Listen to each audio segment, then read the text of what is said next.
আরও একটা বছর শেষ হতে চলেছে।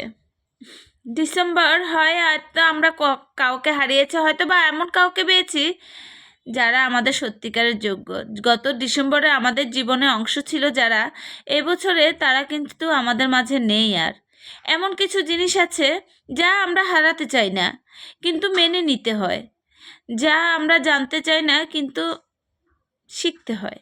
যে মানুষগুলো ছাড়া আমরা থাকতে পারি না, সে মানুষগুলোকেই কোনো কারণ ছাড়াই ছেড়ে দিতে হয়। আজ 2024-এর ডিসেম্বর মাস। এটা এবছরের শেষ প্রাপ্তি কিংবা হারানোর মাস। এ মাসে আপনার যা কিছু হারাবেন ঠিক তেমন নতুন কিছু পাবেন।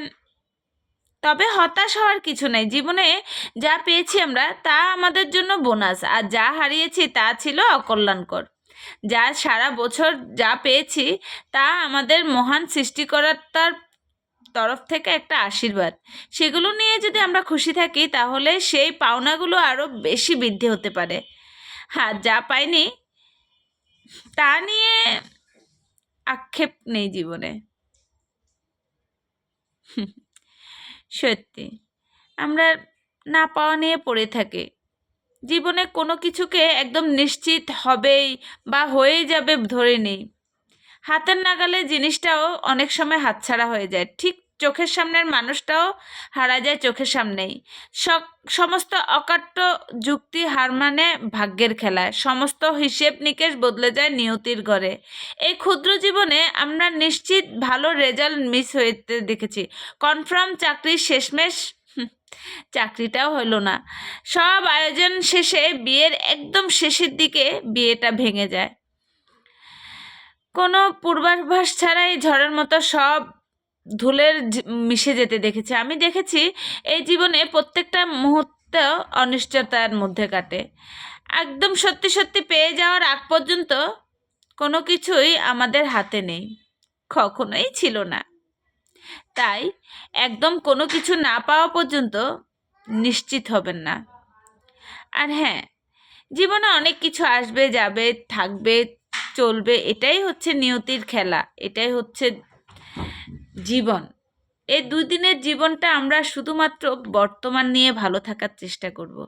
2024 সাল আমাদের জীবন থেকে একটা বছর চলে যাচ্ছে, আবার 2025 সাল আসতেছে। জানি না এই ডিসেম্বর মাসের আর হাতে গোনা 15-20 দিন আছে। এই 15-20 দিন কে আছি কে নাই আল্লাহই ভালো জানে। যদি 2025 সাল আমাদের জীবনে সবার জীবনে আসে, তাহলে আমরা অতীতের সব কিছু ভুলে বর্তমানের চিন্তা না করে ভবিষ্যতের চিন্তা না করে বর্তমান নিয়ে থাকার চেষ্টা করব।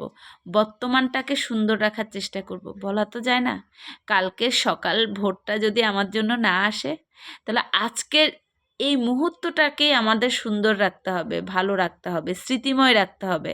যেন কালকের ভোরটা যদি আমার জন্য নাও আসে, কারো না কারো কল্পনাতে, কারো না কারো ভালো কোনো চিন্তায় আমার কথাই যেন ভাবে। এটাই হচ্ছে জীবন। ভবিষ্যৎ বা অতীত জীবন হতেই পারে না। আর আপনি যদি বর্তমানকে সুন্দর রাখতে পারেন, তাহলে নিশ্চিত থাকেন ভবিষ্যৎটাও আপনার সুন্দর। আর হ্যাঁ, দিন শেষে নিজের প্রতি কনফিডেন্স আর আল্লাহর উপর বিশ্বাস রেখে প্রতিটা মুহূর্ত চলতে হবে আমাদের। ভালো থাকবেন। 2024 সাল বিদায় নিয়ে 2025 সালের জন্য সবাই রেডি থাকেন। আমাদের 2025 সালটা অনেক সুন্দর করতে হবে, যেন বর্তমানটা থেকেই সুন্দরটা শুরু করে দিই। আল্লাহ হাফেজ, আসসালামু আলাইকুম।